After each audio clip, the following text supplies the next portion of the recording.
Hello, everybody, and welcome to another year in Tidalclan. So, a few things about my voice. First of all, I have taken a higher dose of testosterone, so my voice has dropped lower than the last video. And second of all, my nose is a little clogged up. It is allergy season, I apologize. And I believe that is all I need to address, so let's just jump right in to year 2 of Tidalclan. So Glintstar starts off the year by immediately losing his first life. He gets swept away by a flood. Content warning for the bonus picture. There's no blood, it's just, he's drowning. He's more careful after that. He ends up just kind of helping cats around camp with their duties. And honestly, he finds the duty of being a leader quite a heavy burden and really struggles.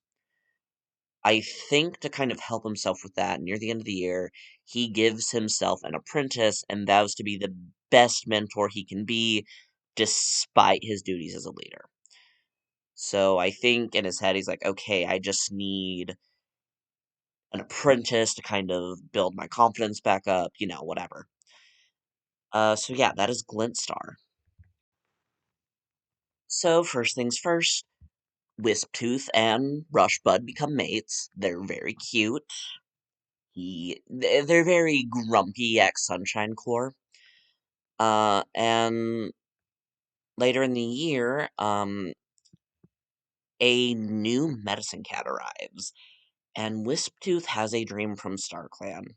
He doesn't know what it could mean, but the dream involves a lily pad, and that's, the evidence is there with the new medicine cat's name. And he seems to be argumentative with everyone after this.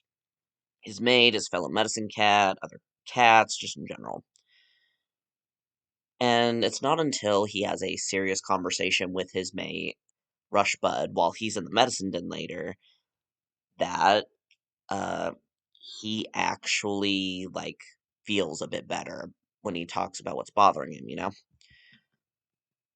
And he catches White Cough near the end of the year, and he actually recovers the year his kids are born.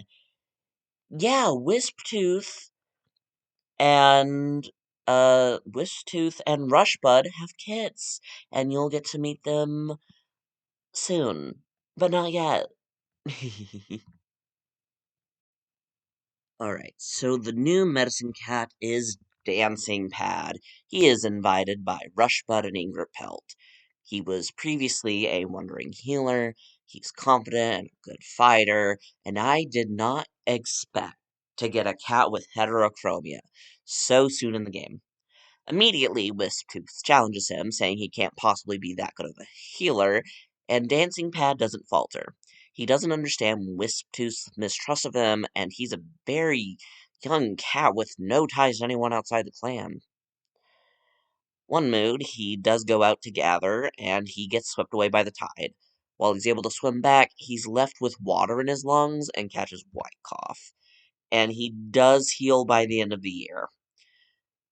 So, yeah, he joined around the beginning of the year, and then he didn't really do much. He just kind of did his job, just kind of vibed. Wishtooth doesn't like him, the usual. So Rosewood joins at the very end of the year with a case of green cough. He is abandoned by his two legs, and he is brought in on an apprentice's first patrol. He is strange and a good speaker, and he hasn't had a lot of time to contribute to the clan just because he is still so new.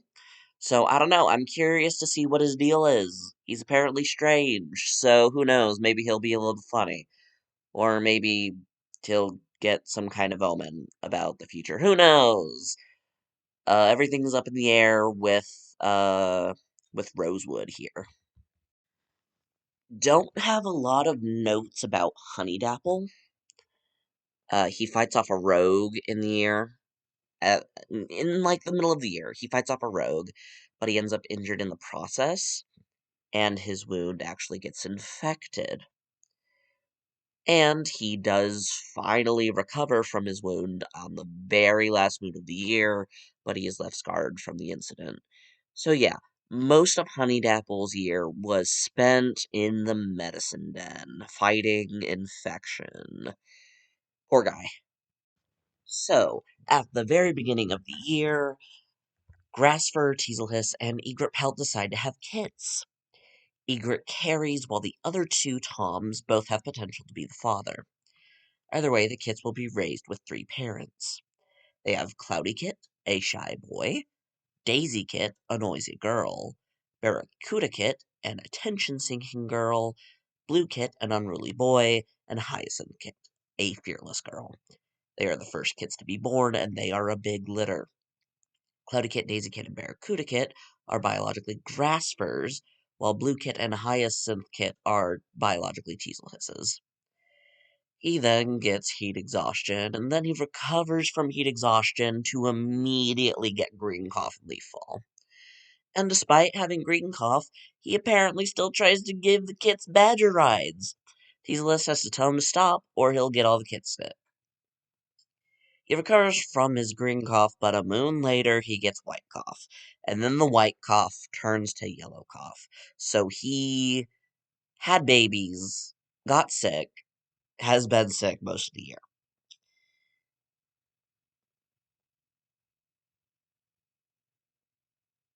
And then you have Teaselhiss, who wonders if it's too late to become a mediator, and he says sorry before he bites into fresh kill.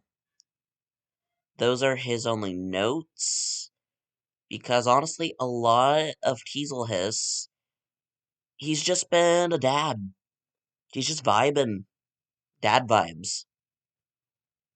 I ab- I forgot to draw Dusty Cuddles last year, and I feel so bad because he is genuinely probably one of my favorite cats. Uh,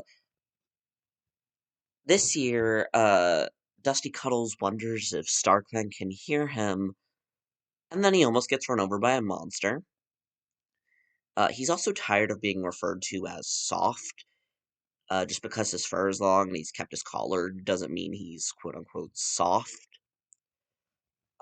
There is a bit of struggle with him being a kitty pet from the island they live on because it means a lot of the founders believe that the newer guys haven't been through as much as they have. But yeah, so Dusty Cuddles sprains his paw when he's tripped. As much as such, he thinks about his life choices.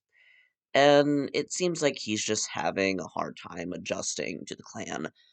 And he wonders what being hit with lightning would feel like. That's a status he has. He's faithful, so I'm wondering if he wonders if, like, StarClan would strike him down with lightning for some reason, or I don't know. Either way, he's given an apprentice. And from what I can tell, he treats his apprentice very well.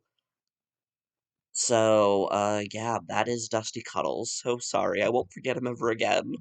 So Frostflick, for a majority of the year, he's having a pretty decent year. Until one day, he decides, yeah, I can totally fight a dog. He could not fight the dog. He ends up with a mangled leg.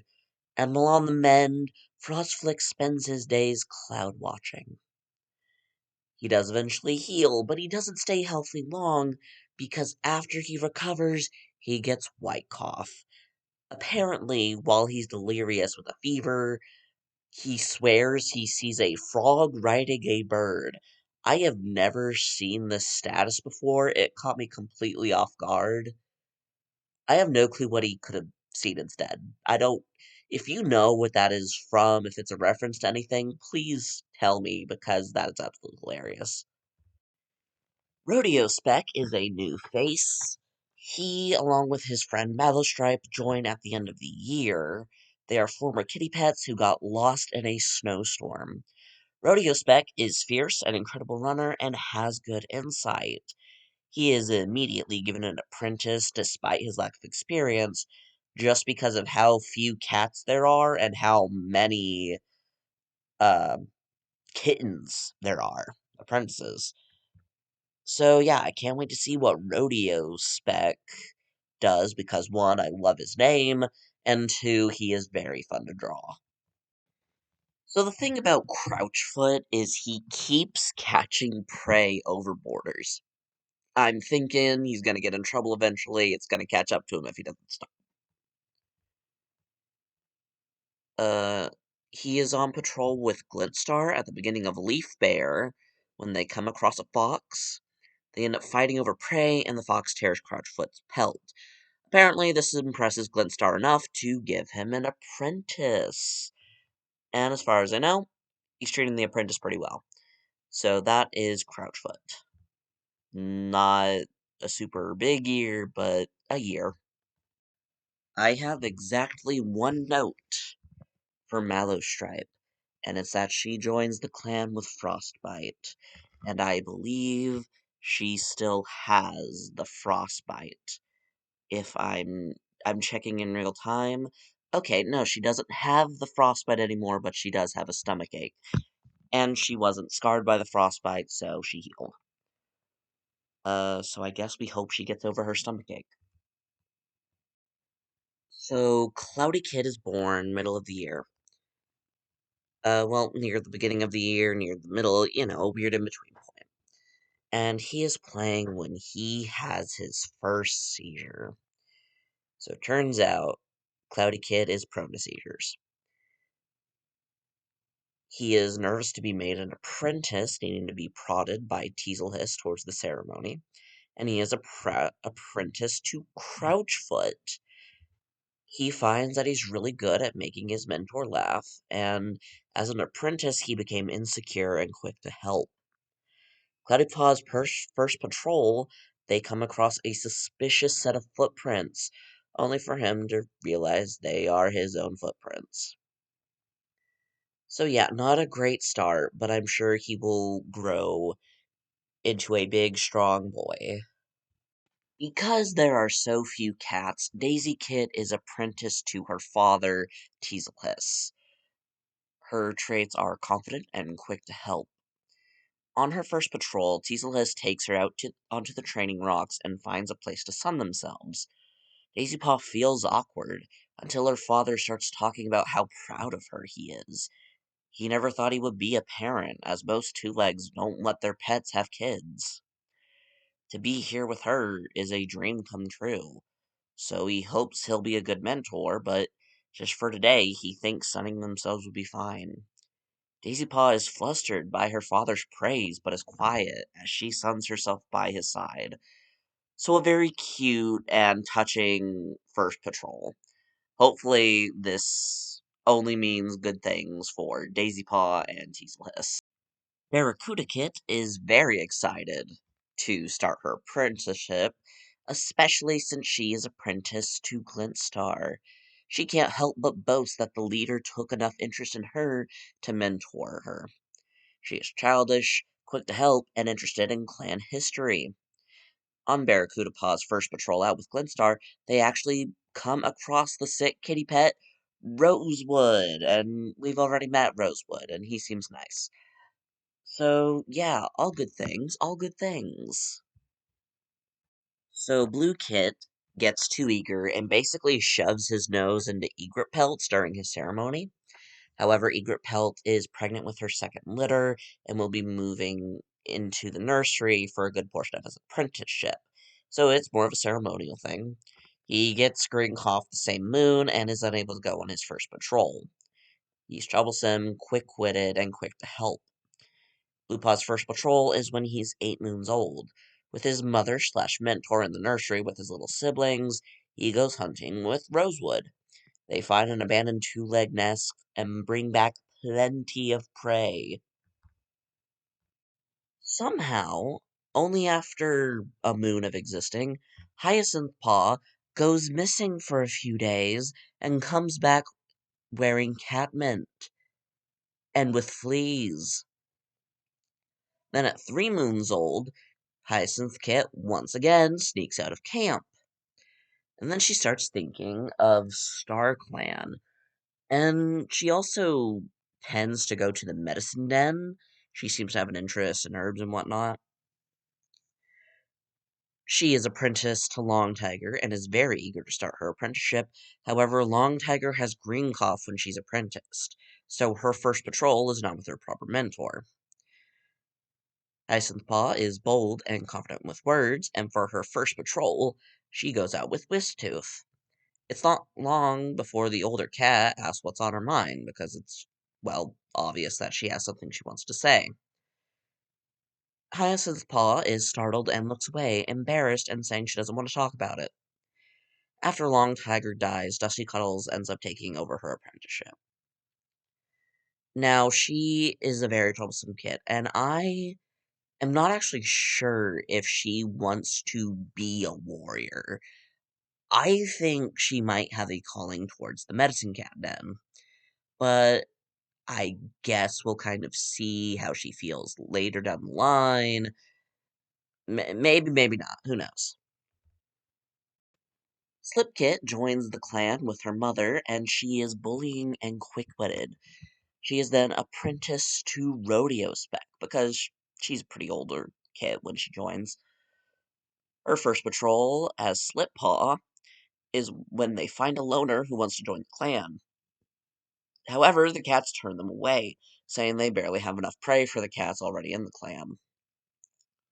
This feels like a good moment to say that I will probably manually start culling the herd, if you will, once we get to about 30 cats. Just so I'm not drawing too many cats and I don't get burnout. Just a precaution. Sprout Kit is very adorable because she comes into camp and immediately she wants to guard it. And then she had the status that she wanted to guard the nursery, which makes sense because she is fearless and quick-witted. Sprout Paw is apprenticed to Frostflick, and since Frostflick is sick for her first patrol, she goes out with Wisp-Tooth. Here she tells the Medicine Cat that she thinks she had a dream from StarClan. She says she remembers sharpening claws against stone, the smell of kitty pet food, and the smell of rain. Wisp-Tooth and her have an in-depth conversation, and by the end of it, they decide it was just a dream. So, who knows? Maybe she did actually get a prophecy, or maybe, just as they think, it is just a dream. Either way, apparently Sprout Paw has some interesting dreams. Sky Kit, when she joins the clan, is charming and quick-witted. She is apprenticed to Rushbud as Skypaw, and since Rushbud is a den dad, Skypaw goes out with Dancing Pad for his first patrol. He asks the Medicine Cat how visits from StarClan work. Dancing Pad explains that they only visit when they have something very important to say. Skypaw nods, saying that makes sense. So apparently he's interested in StarClan. Well, he would be because he remembers life outside the clans. He had never heard of StarClan before. This is basically a completely new concept for him. Of course he's curious how it works. So, who knows? Maybe he believes, maybe he doesn't. Tree Tumble has spent her year telling stories and cultivating friendships. She's become very close with Wisp-Tooth in particular, as she has to visit him for joint pain fairly often. She has a deep respect for the Medicine Cat. She's also close to Dusty Cuddles and Frostflick. She gives Dusty Cuddles a lot of shit for keeping his bow, but she generally means nothing by it. So, just general elder behavior. That is Tree Tumble's vibe right now. Rushbud had a very eventful year. Uh, First, he travels to other clans to give them an important message, probably that of the flood. And then he becomes mates with Wisp-Tooth, the medicine cat. Turns out, he likes them grumpy and a little unhinged. Immediately, he sees that his mate is overworking himself, and when he brings it up to the medicine cat, Wisp-Tooth snaps at him and calls him mouse-brained. And as deputy, Rushbud himself feels overworked, and his mate being unsupportive does not help. They also have a disagreement about what they want for kits. Rushbud says he wants some, and Wisp-Tooth says he doesn't. Rushbud then proceeds to get his tail badly injured by a dog. But while he's injured, that means that his mate kind of has to spend time with him, and so he has to spend a lot of time in the medicine den. He notices kits coming in whenever he's in the medicine den, and he's very intrigued by it. Oh, while he's sick, Rushbud and Wishtooth have a serious discussion about their future. Because, oh, yeah, the tail injury wasn't enough. I believe he gets white cough. So, Wishtooth admits that it's not that he doesn't want kits, but he's scared of messing them up.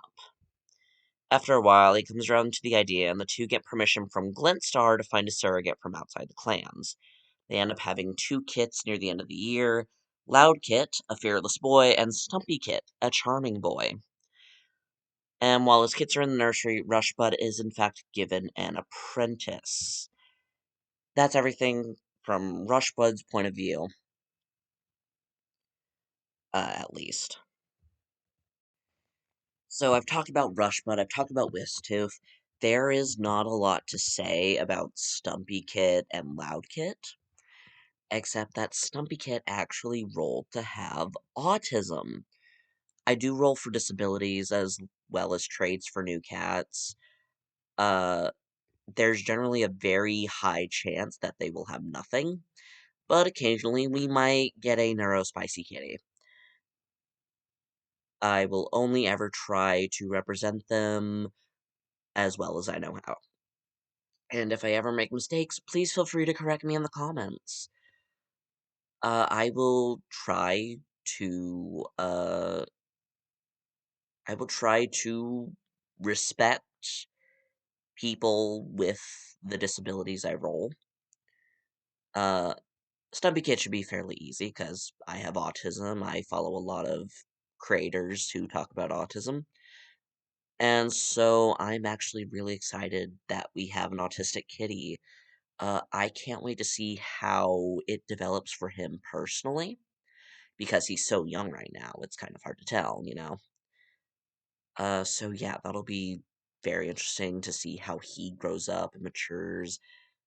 Get a read on his brothers, see how their relationship is. I'm excited. They're exciting.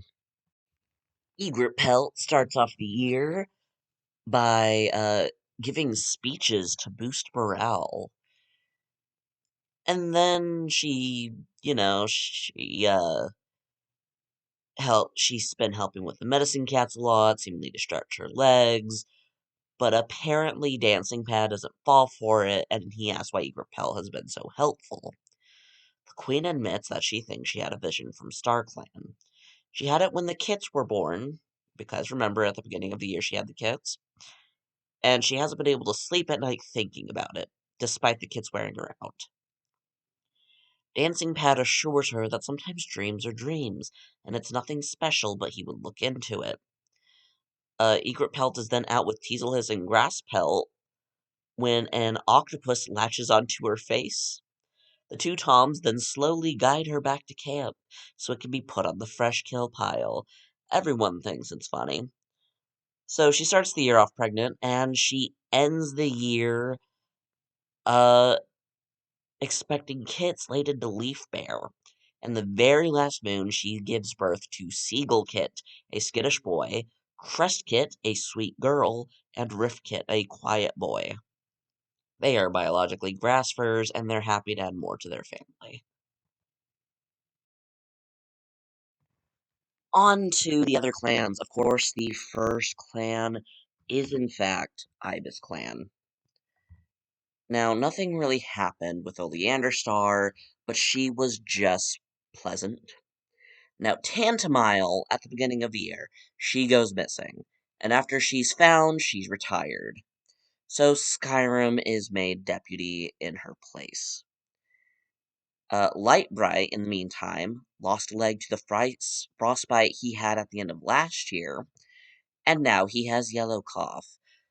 So Lightbright does not have the best luck with Leaf Bear. So we're going to keep an eye on Light Bright. Then in Tidalclan, Shatterstar nurses her clan from the brink of ruin. She feels at peace and generally happy about how things are going. She actually accepts a mate, Smoky Stripe, who is an elder at the end of the year, and actually the first trans cat. They are Neutrosis, which they rolled non-binary. I then rolled to see if they wanted a specific uh, label, and Neutrosis means they have absolutely no concept of gender. I don't know exactly how that's different from agender, but I'm sure you can Google it because Google exists. Amderfer then wonders what it would be like to be leader, but seems more keen on retirement plans than usurping Shatterstar. And then Thistle still wants to be a mediator and is not happy at all with being Medicine Cat. We'll probably switch the moment someone else steps up to be Medicine Cat. Then in Bubbling Clan, Siltstar is thinking about forming alliances with the other clans.